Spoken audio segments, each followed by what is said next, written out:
Anita Ratnam, and the adult and child psychiatrists, especially Dr. Shekhar Seshadri, who have unstintingly given of their time and patience.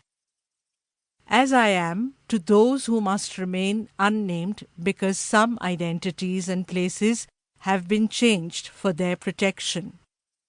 Except for the founder of the gay movement in India, Ashok Rao Kavi, I must also protect the identities of the homosexuals and lesbians who forwarded my emails to each other, introduced me to their friends through their gay colleagues all over the country, and allowed a straight like me an insight into their private pain as adults who were once children.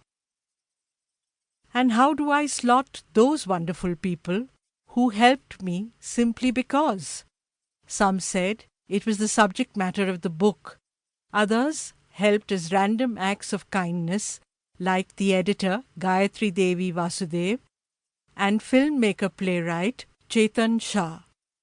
None of them, far too many to mention, expected anything in return. All of them wished me well. They gave me solid advice along with phone numbers. They ensured that I got invited to relevant seminars. They checked out specialists in their cities and promptly emailed, faxed, and phoned with the information. They couriered me books and mailed me Xeroxes. They fed my mind, and sometimes they even wound up feeding me on my investigative travels, beginning with the comfortingly hot chai, brun pav maska at the Majlis office. Bless you for encouraging me so selflessly.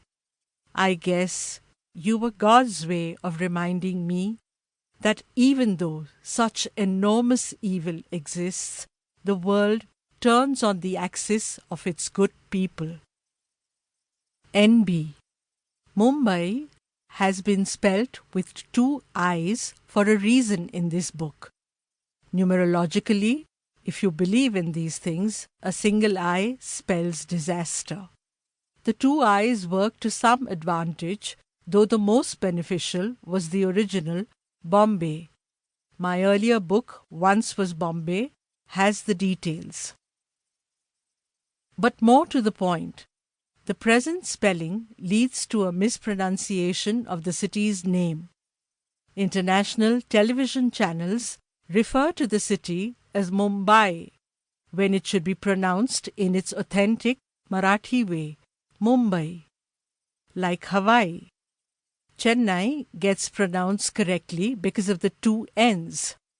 I also consider the spelling as Mumbai to not be incorrect.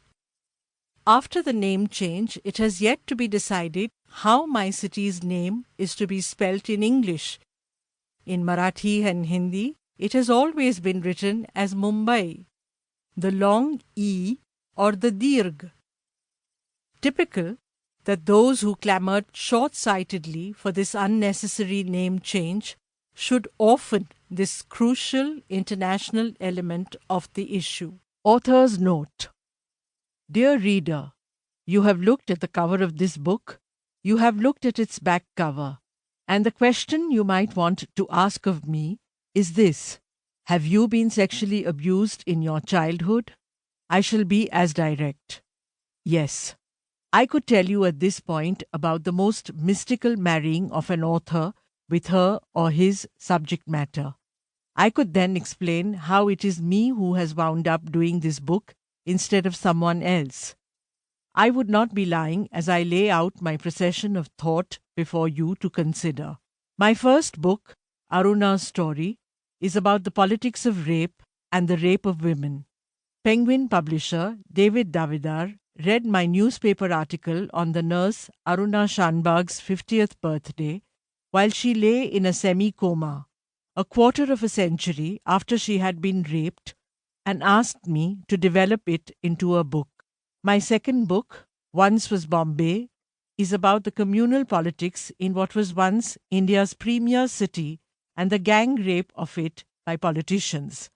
This book is about the rape of an entire childhood, of scores of innocently To keep listening to this audiobook, I've left you a link in the description so you can do it at no cost thanks to Audible's 30-day free trial.